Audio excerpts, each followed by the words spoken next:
El candor del padre Brown, por Gilbert Chesterton. La muestra de la espada rota. Los 1000 brazos del bosque eran grises y sus millones de dedos plateados. En un cielo de oscura pizarra verde azulada, las estrellas eran frías y brillantes como hielo hecho trizas. Todo ese campo de bosques espesos y escasos habitantes ofrecía un aspecto de rigidez a causa de la escarcha densa y quebradiza. Los negros huecos entre los troncos de los árboles parecían negras e insondables cavernas de un inmisericorde infierno escandinavo, un infierno de frío incalculable. Incluso la cuadrada torre de piedra de la iglesia parecía nórdica hasta el paganismo, como si fuera una torre bárbara en medio de las rocas marinas de Islandia. Era una noche bien inadecuada para que alguien decidiera explorar un cementerio, pero por otra parte quizá merecía la pena explorarlo. El cementerio surgía abruptamente de entre los extensos bosques grises como una especie de joroba u hombro de verde césped que parecía gris a la luz de las estrellas. La mayor parte de las tumbas estaban en un plano inclinado, y el sendero que llevaba hasta la iglesia era tan empinado como una escalera. En lo alto de la colina, en el único sitio llano y elevado, estaba el monumento que daba fama al lugar. Contrastaba extrañamente con las tumbas anodinas que había a su alrededor, ya que era obra de uno de los mayores escultores de la Europa moderna, y sin embargo, su fama quedaba olvidada inmediatamente a causa de la fama del hombre cuya efigie había plasmado.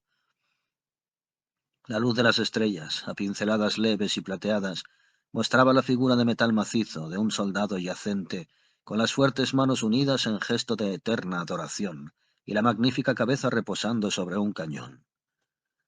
El venerable rostro llevaba barba, o más bien patillas al estilo anticuado y grave del coronel Newcomb. El uniforme, aunque solo insinuado con unos pocos y sencillos toques, era el de la guerra moderna. A su costado derecho había una espada cuya punta estaba rota. En el lado izquierdo había una Biblia.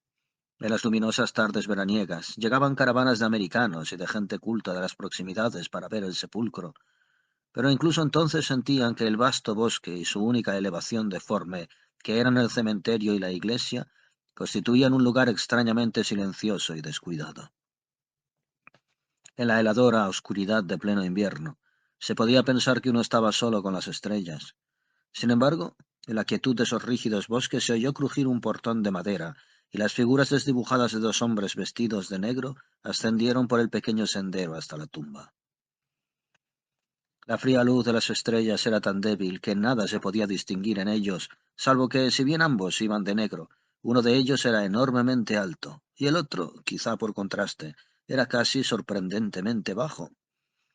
Llegaron hasta la gran tumba labrada del heroico guerrero y se quedaron unos minutos contemplándola. No había ningún ser humano en muchas millas a la redonda y quizá ningún ser viviente incluso. Y una imaginación morbosa podría haberse preguntado si ellos mismos eran humanos. En cualquier caso, el principio de su conversación podría haber parecido extraño. Tras el primer silencio, el hombre bajo dijo al otro: ¿Dónde oculta un hombre astuto un guijarro? Y el hombre alto respondió en voz baja: En la playa. El hombre bajo asintió, y tras un corto silencio dijo: ¿Dónde esconde un hombre astuto una hoja? Y el otro respondió: En el bosque. Hubo otro silencio, y luego el hombre alto prosiguió: ¿Quiere usted decir que cuando un hombre astuto tiene que esconder un diamante auténtico, es sabido que lo esconde entre diamantes falsos? No, no, dijo el hombre bajito riéndose, no removamos el pasado. Golpeó contra el suelo los pies helados un par de veces y luego dijo: No estoy pensando en aquello en absoluto, sino en algo diferente, algo bastante raro. Encienda una cerilla, por favor. El hombre alto hurgó en su bolsillo y enseguida, tras un ruido rasposo, una llamita pintó de color dorado todo el costado liso del monumento. En él estaban grabadas en letras negras las célebres palabras que tantos americanos leían con reverencia: Consagrado a la memoria del general Sir Arthur St. Clair, héroe y mártir, que siempre venció a sus enemigos y siempre los perdonó, y finalmente fue traidoramente asesinado por ellos. Que Dios, en quien él confió, lo recompense y lo vengue. La cerilla quemó los dedos del hombre alto, se apagó y cayó al suelo. Iba a encender otra, pero su diminuto compañero lo detuvo. Ya basta, mi querido Flambeau. Ya he visto lo que quería. O más bien, no he visto lo que no quería. Y ahora tenemos que caminar 1 milla y media por la carretera hasta la taberna más próxima, e intentaré contarle todo el asunto. Dios sabe que un hombre se merece un buen fuego y una cerveza cuando se atreve a contar semejante historia. Descendieron al empinado sendero, cerraron la crujiente puerta y echaron a andar a pasos firmes y rápidos por la helada carretera del bosque. Llevaban recorrido 1/4 de milla entero antes de que el hombre bajito hablara de nuevo. Dijo: sí, el hombre astuto esconde un guijarro en la playa, pero ¿qué hace si no hay playa? ¿Sabe usted algo del grave asunto de St. Clair? No sé nada de generales ingleses, padre Brown, respondió riendo el hombre alto, aunque sé un poco de policías ingleses. Solo sé que me ha arrastrado usted durante mucho tiempo a todos los lugares donde se honra a este individuo, sea quien sea. Se podría pensar que está enterrado en 6 lugares diferentes. He visto el monumento al general St. Clair en la abadía de Westminster. He visto una estatua ecuestre rampante del general St. Clair en el Embankment. He visto una placa conmemorativa del general St. Clair en la calle en la que nació y otra en la calle en la que vivió. Y ahora me arrastra usted de noche hasta su ataúd en el cementerio del pueblo. Estoy empezando a cansarme de su grandiosa personalidad, sobre todo porque no tengo la menor idea de quién era.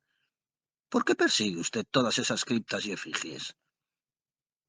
Solo estoy buscando una palabra, dijo el padre Brown. Una palabra que no está en ninguna parte. Bueno, dijo Flambeau, ¿me va usted a contar o no? Tengo que dividirlo en 2 partes, observó el cura. Primero está todo lo que el mundo sabe, y luego está lo que yo sé. Ahora bien, lo que todo el mundo sabe es breve y sencillo, y es también totalmente falso. Estupendo, dijo alegremente el hombre alto llamado Flambeau. Empecemos por el revés. Empecemos con lo que todo el mundo sabe y que no es verdad. Si no es del todo falso, por lo menos es muy inadecuado, continuó Brown, porque la realidad es que todo lo que el público sabe se reduce exactamente a lo siguiente. La gente sabe que Arthur St. Clair era un gran general inglés cubierto de éxitos militares. Sabe que tras espléndidas y sin embargo prudentes campañas en la India y en África, estaba al mando de las tropas británicas en Brasil cuando el gran patriota brasileño Olivier dio su ultimátum. Sabe que en esa ocasión St. Clair, con un número muy pequeño de hombres, atacó a Olivier, que tenía grandes tropas, y fue capturado tras una heroica resistencia. Y sabe que tras su captura y para horror del mundo civilizado, St. Clair fue ahorcado en el árbol más cercano. Se le encontró balanceándose allí tras la retirada de los brasileños con su espada rota colgando en torno al cuello. ¿Y esa historia popular es falsa?, sugirió Flambeau. No, dijo su amigo suavemente. Esa historia es muy cierta, hasta donde llega. Bueno, pues llega de sobra lejos, dijo Flambeau. Pero si la historia popular es cierta, ¿cuál es el misterio? Habían pasado cientos de árboles grises y fantasmales antes de que el diminuto cura respondiera. Luego se mordió pensativamente el dedo y dijo: pues el misterio es un misterioso misterio psicológico. O, más bien, es el misterio de 2 caracteres psicológicos. En este asunto brasileño, 2 de los hombres más famosos de la historia moderna actuaron extrañamente en contra de su carácter. No se olvide de que Olivier y St. Clair eran los dos unos héroes, en el sentido antiguo de la palabra, de eso no hay duda. Era como la lucha entre Héctor y Aquiles. Ahora bien, ¿qué diría usted de una situación en la que Aquiles apareciera como un ser tímido y Héctor como un traidor? Siga, dijo el hombre alto impacientemente mientras el otro volvía a morderse el dedo. Sir Arthur era un soldado del viejo tipo religioso, del tipo que nos salvó durante el motín, continuó Brown. Siempre fue más partidario del deber que de la precipitación, y a pesar de su valentía personal era decididamente un comandante prudente, al que indignaba la innecesaria pérdida de soldados. Sin embargo, en esta última batalla intentó algo que hasta un niño podría ver que era absurdo. Uno no necesita ser un estratega para ver que era una locura, igual que uno no necesita ser un estratega para apartarse del camino de un automóvil.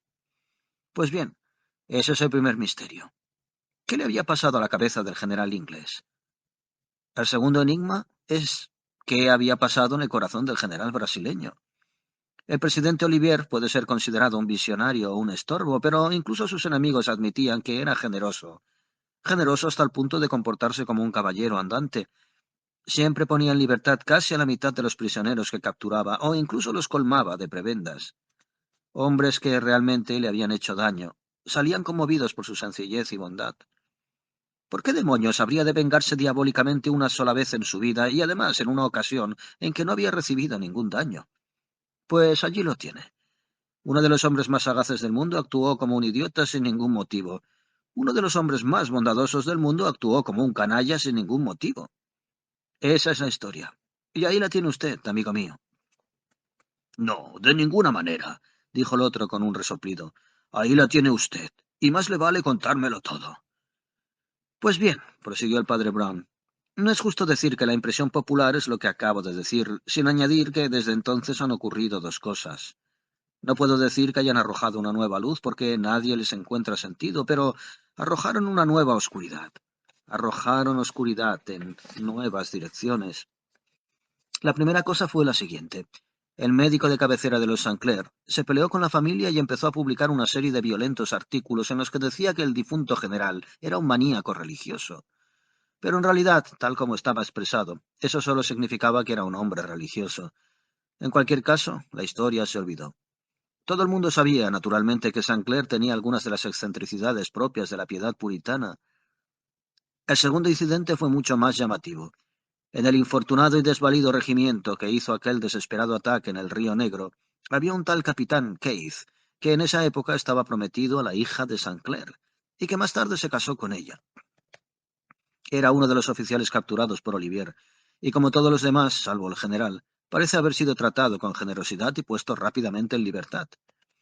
Unos 20 años después, este hombre, que era ya el teniente coronel Keith, publicó una especie de autobiografía titulada Un oficial británico en Birmania y Brasil. En el punto en el que el lector busca lleno de interés un relato sobre el misterio del desastre de Sinclair, aparecen las siguientes palabras. En todo el libro he narrado las cosas exactamente como ocurrieron, ya que mantengo la anticuada opinión de que la gloria de Inglaterra es suficientemente vieja como para cuidar de sí misma. La excepción en este sentido es el asunto de la derrota junto al Río Negro, y mis razones, aunque privadas, son honorables e ineludibles. Añadiré, sin embargo, lo siguiente, para hacer justicia a dos hombres muy distinguidos. El general Sinclair ha sido acusado de incapacidad en esta ocasión. Yo puedo, al menos, dar testimonio de que esta acción, adecuadamente comprendida, fue una de las más brillantes y sagaces de su vida. Se acusa también al presidente Olivier de haber actuado salvaje e injustamente. Creo que el honor de un enemigo merece que se diga que actuó en esta ocasión con una generosidad aún mayor de lo que en él era característico. Para decirlo de una manera sencilla, puedo asegurar que mis compatriotas, que Sinclair, no se comportó en absoluto como un tonto, ni Olivier actuó bestialmente. Y eso es todo lo que tengo que decir. No habrá ninguna fuerza humana que me induzca a añadir una palabra. A través de las ramas entrelazadas que había ante ellos empezó a lucir una luna enorme y helada, como una brillante bola de nieve, y a la luz de ella pudo el narrador refrescar su recuerdo del texto del capitán Keith, leyéndolo en un trozo de papel impreso. Cuando lo dobló y lo puso de nuevo en su bolsillo, Flambeau levantó la mano en un gesto muy francés. Un momento, exclamó lleno de excitación. Creo que lo voy a adivinar a la primera. Siguió caminando, respirando fuerte, con la morena cabeza y el fuerte cuello inclinados hacia adelante, como un hombre que quiere ganar una carrera. El curita, divertido e interesado, tenía ciertas dificultades en seguirlo al trote. Justo delante de ellos, los árboles se apartaban un poco a derecha e izquierda, y la carretera descendía a través de un valle claro, iluminado por la luna, hasta que luego volvía a esconderse como un conejo en la masa de otro bosque. La entrada a ese bosque más lejano parecía pequeña y redonda, como el negro agujero de un remoto túnel de ferrocarril, pero estaba ya a unas 100 yardas, como la boca de una caverna, antes de que Flambeau hablara de nuevo. —Ya lo tengo —exclamó por fin golpeándose el muslo con una enorme mano—. 4 minutos de reflexión y le puedo contar toda la historia. —Muy bien —asintió su amigo—, cuéntela. Flambeau levantó la cabeza pero bajó la voz. El general Sir Arthur Sinclair, dijo, procedía de una familia en la que la locura era hereditaria, y su único propósito era ocultar este hecho a su hija e incluso, si era posible, a su futuro yerno. Con razón o sin ella, creyó que la crisis final estaba próxima y decidió suicidarse. Sin embargo, un suicidio común no haría más que proclamar aquello que justamente temía. A medida que se acercaba la campaña, su cerebro se nubló cada vez más y al fin, en un momento de locura, sacrificó su deber público en beneficio de sus intereses privados. Se lanzó temerariamente al ataque con la esperanza de caer al primer tiro. Cuando vio que lo único que había logrado era la captura y el descrédito, la bomba retardada que albergaba su cerebro explotó y rompió su propia espada y se ahorcó. Flambeau miró fijamente a la gris fachada boscosa que tenía delante, con su única y negra abertura, como la entrada de una tumba a la que les conducía su camino. Quizá había algo amenazador en una carretera tragada tan repentinamente por el bosque que reforzó su vívida visión de la tragedia, porque el hecho es que se estremeció. Una historia terrible, repitió el sacerdote con la cabeza inclinada, pero no es la verdadera historia. Luego echó la cabeza hacia atrás con una especie de desánimo y exclamó: «Oh, desearía que lo hubiera sido». El alto Flambeau se volvió a mirarlo. «La suya es una historia limpia», exclamó el padre Brown profundamente conmovido. «Una sencilla, pura y honrada historia, tan transparente y blanca como esa luna. La locura y la desesperación son bien inocentes. Hay cosas peores, Flambeau». Flambeau miró desconcertado a la luna así invocada, y desde donde él estaba una negra rama de un árbol se curvaba exactamente como un cuerno del demonio. «Padre, padre», exclamó Flambeau gesticulando a la francesa y avanzando aún más rápidamente, «¿quiere usted decir que fue peor que eso?» «Peor que eso», dijo el otro como con un grave eco, y se hundieron en el negro claustro del bosque que se extendía junto a ellos como un difuso tapiz de troncos, como uno de los oscuros pasillos en una pesadilla. Pronto estuvieron en las entrañas más profundas del bosque, sintiendo próximo a ellos el follaje que no podían ver. El cura dijo de nuevo: «¿Dónde esconde un hombre sagaz una hoja?» «En el bosque». «¿Pero qué hace si no hay bosque?» de acuerdo», dijo irritado Flambeau. «¿Qué hace?» «Planta un bosque para ocultarla», dijo el sacerdote con tono sombrío. «Un terrible pecado». «Vamos a ver», exclamó impacientemente su amigo, porque el sombrío bosque y la sombría conversación le estaban poniendo algo nervioso. «¿Me va usted a contar esa historia o no? ¿Qué otros testimonios hay?» «Hay otros 3 testimonios fragmentarios», dijo el otro, «que he descubierto aquí y allá, y se los contaré en orden lógico y no en orden cronológico. En primer lugar, por supuesto, la autoridad en lo que se refiere a la batalla y sus resultados está constituida por los propios despachos de Olivier, que son de lo más lúcido. Estaba atrincherado con 2 o 3 regimientos en una zona elevada que caía sobre el río Negro, al otro lado del cual había un terreno más bajo y más pantanoso. Más allá, el terreno se elevaba de nuevo suavemente, y allí estaba la primera avanzada inglesa, apoyada por otras tropas que estaban sin embargo muy en la retaguardia. Las fuerzas británicas en conjunto eran muy superiores en número, pero este regimiento en concreto estaba lo bastante lejos de su base como para que Olivier considerara la posibilidad de cruzar el río para aislarlo del resto. A la caída del sol, sin embargo, había decidido mantener su propia posición, que era particularmente fuerte. Al amanecer del día siguiente se quedó paralizado de sorpresa al ver que ese puñado perdido de ingleses, sin el menor apoyo en la retaguardia, se había lanzado a cruzar el río, la mitad por el puente que estaba a la derecha y la otra mitad por un vado un poco más arriba, y estaban todos agrupados en la orilla pantanosa debajo de las posiciones brasileñas. Ya era de sobra increíble que intentaran un ataque con tan pocos hombres contra esa posición, pero Olivier observó algo aún más extraordinario, porque en vez de intentar hacerse con terreno más sólido, este regimiento de locos que había dejado atrás el río en una carga absurda, no hizo nada más, sino que se quedó allí, clavado en el cenagal como moscas en un pastel.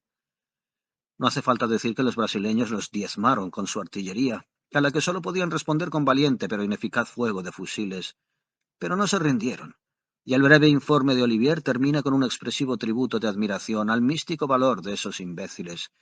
«Nuestra línea avanzó finalmente», escribe Olivier, «y los empujó hasta el río.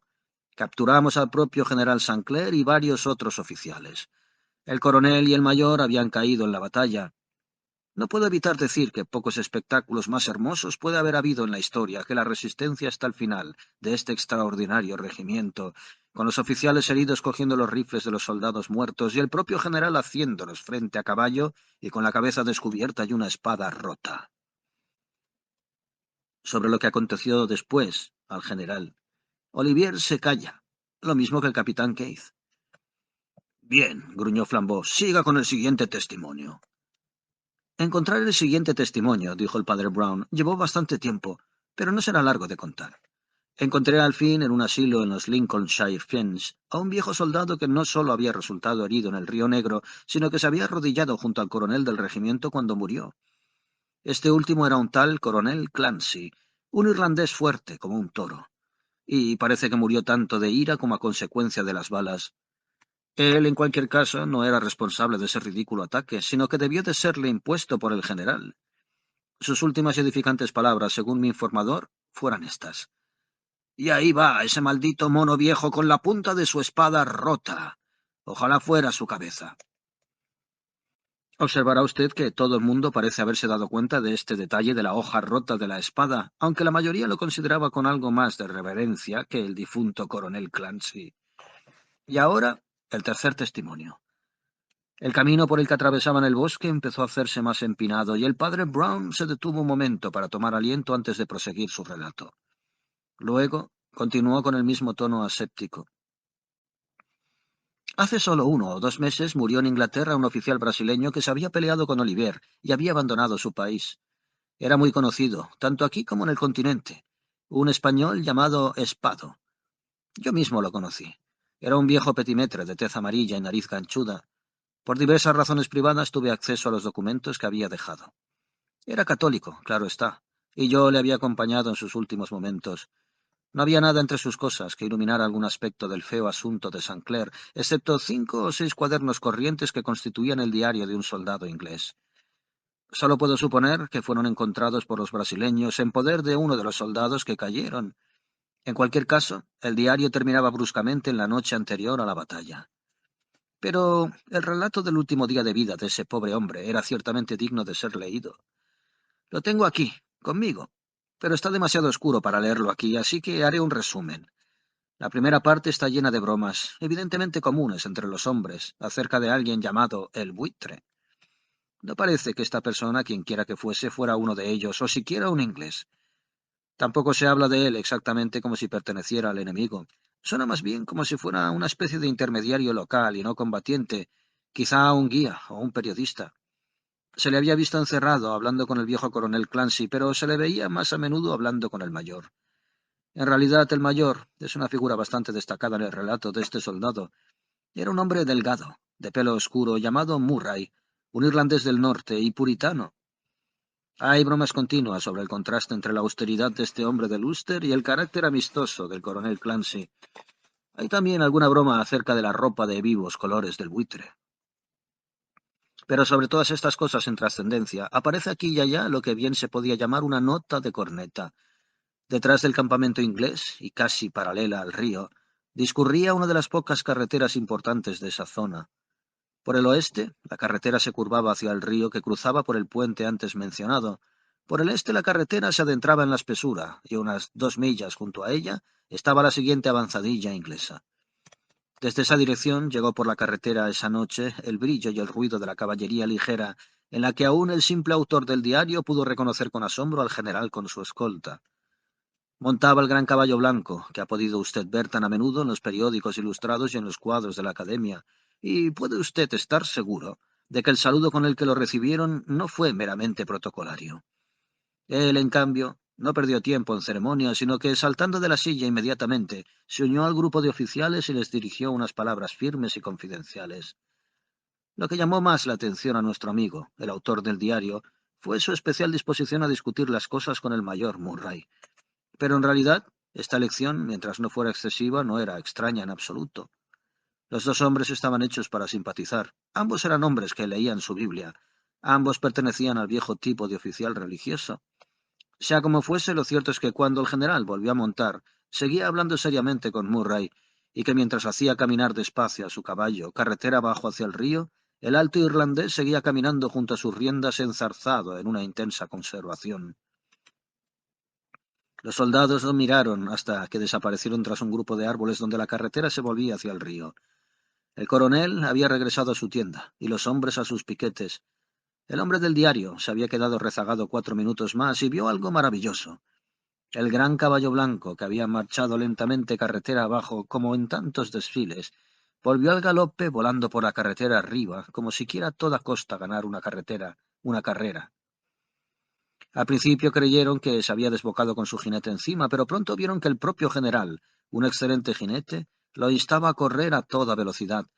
Caballo y jinete llegaron hasta ellos como una exhalación, y entonces, frenando al vertiginoso animal, el general los miró a todos con el rostro encendido, y llamó al coronel como si fuera la trompeta del juicio final. Tengo la impresión de que todos los conmocionantes acontecimientos de esa catástrofe cayeron unos sobre otros como plomo en la mente de hombres, como nuestro amigo, el autor del diario. Con la aturdida excitación de un sueño, se encontraron formando filas como quien cae literalmente fulminado, y se enteraron de que iban a atacar inmediatamente al otro lado del río. El general y el mayor, se dijo, habían encontrado algo en el puente, y solo les quedaba tiempo para luchar por sus vidas. El mayor había regresado inmediatamente para llamar a la reserva que estaba detrás de ellos junto a la carretera. Era dudoso que incluso esa rápida petición de ayuda pudiera llegar a ellos a tiempo, pero tenían que cruzar la corriente esa noche y tomar la zona alta por la mañana. El diario termina bruscamente con toda la agitación y emoción de esa romántica marcha nocturna. El padre Brown subía un poco adelantado. El sendero del bosque se iba haciendo más pequeño, más empinado y más retorcido, hasta el punto de que tenía la sensación de estar subiendo una escalera de caracol. La voz del sacerdote llegó desde lo alto en la oscuridad. Había otra cosa pequeña y enorme al mismo tiempo. Cuando el general los instó a dar su caballeresca carga, sacó la mitad de la espada de la vaina y luego, como avergonzándose de tal gesto melodramático, la volvió a envainar. De nuevo la espalda, la espada. ¿Se da usted cuenta? Por las ramas entrecruzadas sobre sus cabezas se filtró una media luz, reflejando la sombra de una red en torno a sus pies. Ahora subían de nuevo hacia la débil luminosidad de la noche desnuda. Flambeau se sintió rodeado de una atmósfera de verdad, pero no de una idea. Absolutamente desconcertado, respondió: «Bueno, ¿qué pasa con la espada? Los oficiales generalmente llevan espadas, ¿no?» «No se las menciona mucho en la guerra moderna», dijo el otro fríamente, «pero en este asunto uno se encuentra la bendita espada en todas partes». «Bueno, ¿y qué hay con eso?», gruñó Flambeau. «Era un incidente colorista, sin más trascendencia. La hoja del viejo que se rompe en su última batalla. Cualquiera podría apostar que los periódicos se sacarían partido, como han hecho. En todas esas tumbas y placas aparece rota en la punta. Espero que no me haya arrastrado usted a esta expedición polar simplemente porque dos hombres con sentido comercial vieran la espada rota de St. Clair». «No», exclamó el padre Brown con una voz seca como un tiro de pistola. «Pero, ¿quién vio la espada entera?» «¿Qué quiere usted decir?», exclamó el otro, y se quedó inmóvil bajo las estrellas. Acababan de salir de repente de las grises puertas del bosque. «Digo que ¿quién vio la espada sin romper?», repitió el padre Brown obstinadamente. «No el autor del diario, en cualquier caso. El general la envainó a tiempo». Flambeau miró a su alrededor a la luz de la luna como un hombre que se ha quedado ciego de repente. Podría mirar al sol. Y su amigo continuó por primera vez en tono excitado. «Flambeau», exclamó, «no lo puedo probar, ni siquiera después de haber buscado entre las tumbas, pero estoy seguro de ello. Déjeme añadir un último y minúsculo hecho que da la vuelta a todo el asunto. El coronel, por una extraña casualidad, fue uno de los primeros en caer bajo el fuego. Resultó herido mucho antes de que las tropas se les acercaran, pero vio la espada rota de St. Clair. ¿Por qué estaba rota? ¿Cómo se rompió? Amigo mío, estaba rota antes de la batalla». «Oh», dijo su amigo con una especie de desesperación jovial, «¿y puede usted decirme dónde está el otro pedazo?» «Se lo puedo decir», dijo rápidamente el cura, «en la esquina nordeste del cementerio de la Catedral Protestante de Belfast». «¿Ah, sí?», preguntó el otro. «¿La ha buscado usted?» «No pude», replicó Brown con franco disgusto. «Hay un gran monumento de mármol encima de ella, un monumento al heroico mayor Murray, que cayó luchando gloriosamente en la célebre batalla del Río Negro». Flambeau pareció recuperar de repente su vitalidad. «¿Quiere usted decir», exclamó roncamente, «que el general St. Clair odiaba a Murray y lo asesinó en el campo de batalla porque...?» «Sigue usted lleno de pensamientos sencillos y nobles», dijo el otro. «Fue peor que eso». «Bien», dijo Flambeau, «mi reserva de imaginación de maldades se ha agotado». El cura parecía muy dudoso de dónde empezar, y al final dijo de nuevo: «¿Dónde escondería un hombre sagaz una hoja? En el bosque». El otro no respondió. «Si no lo hubiese, haría un bosque», Y si desease esconder una hoja seca, haría un bosque seco. Seguía sin haber respuesta, y el sacerdote añadió aún más suave y mansamente: y si un hombre tuviera que esconder un cadáver, haría un campo de cadáveres para esconderlo en él. Flambeau empezó a caminar a toda velocidad, incapaz de tolerar el menor retraso en el tiempo o en el espacio, pero el padre Brown prosiguió como si estuviera completando la última frase. Sir Arthur St. Clair, como ya he dicho, era un hombre que leía su Biblia. Ese era su problema. ¿Cuándo entenderá la gente que es inútil que un hombre lea su Biblia a menos que lea también la Biblia de los demás? Un impresor lee una Biblia para buscar erratas. Un mormón lee su Biblia y encuentra la poligamia. Un partidario de la ciencia cristiana lee la suya y encuentra que no tenemos brazos ni piernas. St. Clair era un soldado protestante de la vieja escuela anglo-india. Ahora bien, reflexione usted sobre lo que eso podía significar y, por Dios, nada de hipocresías. Podría significar un hombre físicamente formidable viviendo bajo un sol tropical en una sociedad oriental y empapándose sin sensatez ni guía de un libro oriental. Por supuesto, leí el Antiguo Testamento en vez del Nuevo Testamento. Por supuesto, encontró en el Antiguo Testamento todo lo que quería: lujuria, tiranía, traición. O se podría decir que era honrado, como usted dice. Pero, ¿de qué le sirve a un hombre ser honrado en su adoración de la deshonestidad? En cada uno de los cálidos y secretos países a los que ese hombre fue mantuvo un harén. Torturó testigos, amasó una fortuna ilícita, pero ciertamente habría dicho con mirada firme que lo hacía a la mayor gloria de Dios. Mi propia teología queda suficientemente expresada en la pregunta: ¿de qué Dios? En cualquier caso, lo que ocurre con ese tipo de maldad es que abre una puerta tras otra al infierno, y siempre se entra en estancias más y más pequeñas. Esta es la verdadera acusación que se puede hacer al delito: que un hombre no se vuelve cada vez más alocado, sino cada vez más y más miserable. St. Clair se vio pronto ahogado de dificultades a causa de los sobornos y el chantaje y necesitaba cada vez más dinero, y en el momento de la batalla del Río Negro había caído de esfera en esfera hasta ese lugar que Dante convierte en la parte más baja del universo. ¿Qué quiere usted decir?, preguntó de nuevo su amigo. Quiero decir eso, replicó el cura, y señaló de repente un charco helado que brillaba a la luz de la luna. ¿Recuerda usted a quiénes pone Dante en el último círculo de hielo? A los traidores, dijo Flambeau estremeciéndose. Al mirar a su alrededor, el inhumano paisaje de árboles con sus burlonas y casi obscenas siluetas, casi podía imaginar que era Dante, y el sacerdote, de voz como un arroyo, un Virgilio que lo guiaba a través de una tierra de pecados eternos. La voz prosiguió. Olivier, como usted sabe, era un Quijote, y no era capaz de permitir un servicio secreto ni espías. Sin embargo, existían, como muchas otras cosas, sin que él lo supiera. El que llevaba el asunto era mi viejo amigo Espado. Era el petimetre vestido de vivos colores cuya nariz ganchuda le valió el apodo de El Buitre. Haciéndose pasar por una especie de filántropo en el frente, se introdujo en el ejército inglés y finalmente logró llegar hasta el único hombre corrupto, y válgame Dios, ese era el jefe supremo St. Clair. Necesitaba dinero desesperadamente y en gran cantidad. El desacreditado médico de cabecera amenazaba con hacer aquellas extraordinarias denuncias que luego empezaron y quedaron interrumpidas.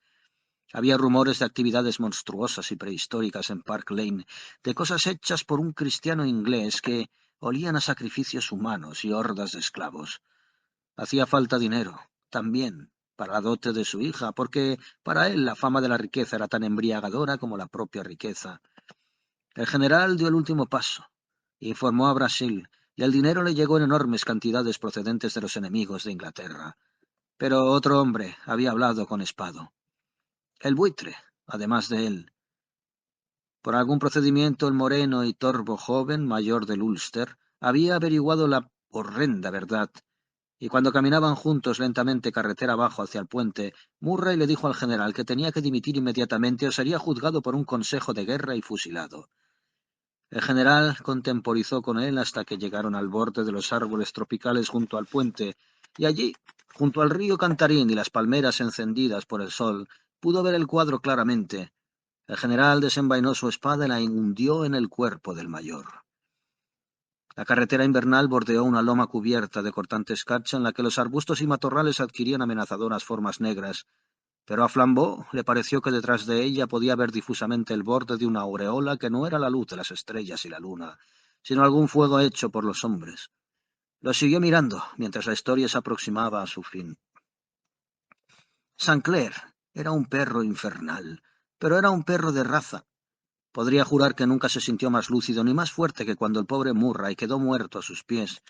Nunca en todos sus triunfos, como el capitán Keith dijo con toda verdad, se comportó el gran hombre con tanta grandeza como en esta última derrota, menospreciado por el mundo entero. Miró fríamente su arma para limpiar la sangre, vio que la punta que había clavado en la espada de su víctima se había roto y había quedado dentro del cuerpo. Vio con toda calma, como si mirara a través de la ventana de un club, todo lo que iba a suceder a continuación. Vio que los hombres iban a encontrar un cadáver inexplicable, que extraerían una punta de espada inexplicable, que se darían cuenta de la inexplicable espada rota o de la ausencia de espada. Había matado, pero no había silenciado el asunto. Pero su potente intelecto hizo frente a este revés inesperado. Todavía había una manera. Podía hacer que el cadáver fuera menos inexplicable. Podía crear una colina de cadáveres para cubrir este cadáver. 20 minutos después, 800 soldados ingleses marchaban hacia su muerte. El resplandor más cálido detrás del negro bosque invernal aumentó su brillo, y Flambeau siguió caminando más deprisa para alcanzarlo. El padre Brown apresuró también el paso, pero parecía seguir totalmente absorto en su relato. Tal era el valor de aquel puñado de ingleses y tal el genio de su jefe, que si hubieran atacado inmediatamente la colina, incluso su disparatada marcha podría haber tenido algún éxito. Pero la perversa mente que jugaba con ellos como peones tenía otros propósitos y otras razones. Debían permanecer en la zona pantanosa junto al puente por lo menos hasta que un montón de cadáveres ingleses pareciera un espectáculo normal. Y luego, la grandiosa escena final. El soldado y santo de plateados cabellos entregaría su espada rota para evitar más matanzas. Oh, estuvo muy bien organizado para ser una improvisación, pero creo, no lo puedo probar, que fue mientras estaban clavados allí en los pantanos cubiertos de sangre, cuando alguien tuvo sus dudas y adivinó todo. Se quedó callado un momento y luego dijo: Hay una voz que no puedo localizar que me dice que el hombre que adivinó era el enamorado, el hombre que iba a casarse con la hija del viejo general. ¿Pero qué pasó con Olivier y con la horca?, preguntó Flambeau. Olivier, en parte por su caballerosidad y en parte por política, rara vez entorpecía su avance con prisioneros, explicó el narrador. En la mayoría de los casos ponía en libertad a todo el mundo, y en este caso puso en libertad a todo el mundo. A todo el mundo menos al general, dijo Flambeau. A todo el mundo, insistió el sacerdote. Flambeau frunció sus negras cejas. No lo acabo de entender del todo, dijo. Hay otra escena, Flambeau, dijo Brown con su voz apagada más mística.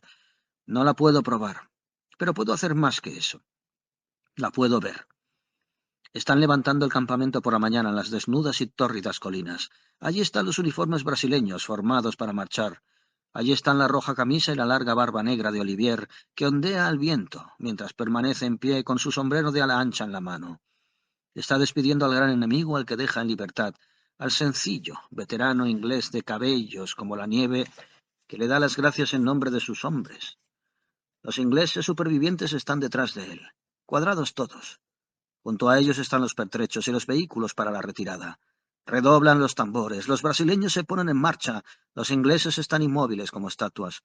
Y así aguantan hasta que el último sonido y el último destello del enemigo han desaparecido del horizonte tropical. Entonces cambian todo su postura instantáneamente, como muertos que resucitaran. Los 50 rostros se vuelven hacia el general, unos rostros que no se pueden olvidar. Flambeau se sobresaltó. «¡Ah!», exclamó. «¿No querrá usted decir...?» «Sí», dijo el padre Brown con voz profunda y conmovida. «Fue una mano inglesa la que puso la cuerda en torno al cuello de St. Clair. Yo creo que fue la mano que puso el anillo en el dedo de su hija. Fueron manos inglesas las que lo arrastraron hasta el árbol de la vergüenza, las manos de hombres que lo habían adorado y seguido a la victoria, y fueron almas inglesas, Dios nos perdone y soporte a todos, las que lo miraron balanceándose bajo aquel sol extranjero en la verde horca de la palmera, y rezaron, llenas de odio, para que se fuera al infierno. Cuando alcanzaron la cima de la colina, apareció de golpe ante ellos la fuerte luz escarlata de una taberna inglesa con cortinas rojas. Estaba a un lado del camino, como si se apartara un poco para ofrecer más amplia hospitalidad. Sus 3 puertas estaban abiertas, invitadoras, e incluso desde donde estaban podían oír el murmullo y la risa de seres humanos felices por una noche. No hace falta que le diga más, dijo el padre Brown. Lo juzgaron en la selva y lo destruyeron. Y luego, por el honor de Inglaterra y de su hija, se juramentaron para silenciar para siempre la historia de la bolsa del traidor y la espada del asesino. Quizá, Dios lo quiera, trataron de olvidarla. En cualquier caso, tratemos de olvidarla nosotros. Aquí está la taberna. Estoy completamente de acuerdo, dijo Flambeau, y estaba justo a punto de entrar en el iluminado y ruidoso bar cuando retrocedió y casi se cayó en el camino. «Pero mire usted, en nombre del demonio», exclamó señalando rígidamente a una muestra cuadrada de madera que colgaba sobre la carretera. Mostraba difusamente la forma primitiva de una empuñadura de sable y una hoja rota, y con letras falsamente arcaicas se leía «La muestra de la espada rota». «¿No lo esperaba usted?», preguntó suavemente el padre Brown. «Es el dios de esta región. La mitad de las tabernas, parques y calles llevaban nombres relacionados con él y con su historia». «Yo creí que ya habíamos terminado con ese ser repugnante», exclamó Flambeau, y escupió en la carretera. «Nunca se acabará con él en Inglaterra», dijo el cura mirando hacia abajo, «mientras el bronce sea resistente y la piedra permanezca. Sus estatuas de mármol inflamarán las almas de jóvenes orgullosos e inocentes durante siglos.